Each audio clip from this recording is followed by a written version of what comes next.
अरे कारी लखड़ुआ तोरे भौजी के बड़ा गोर गोर गाल बारे।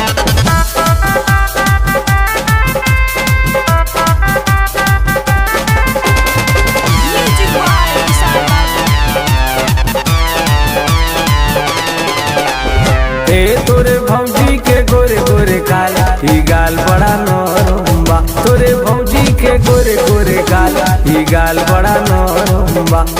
गाल बड़ा नरम गाल बड़ा नरम गाल बड़ा नरम गाल बड़ा नरम करेली ऐसन धमाल ही गाल बड़ा नरम बा। तोरे भौजी के गोरे गोरे गाल ही गाल बड़ा नरम बा। तोरे भौजी के गोरे गोरे गाल ही गाल बड़ा नरम बा।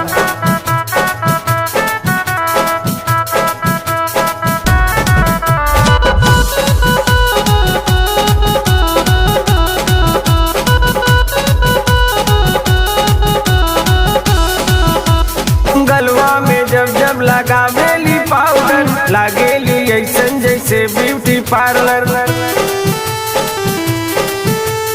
गलवा में जब जब लगावेली पाउडर लागेली ऐसन जैसे ब्यूटी पार्लर। काम करे रहिया में चाल चले रहिया में करेली ऐसन धमाल ही गाल बड़ा नरम बा। तोरे भौजी के गोरे गोरे गाल ही गाल बड़ा नरम बा। तोरे भौजी के गोरे गोरे गाल ही गाल बड़ा नरम बा। तोरे भौजी के गोरे गोरे गाल ही गाल बड़ा नरम बा।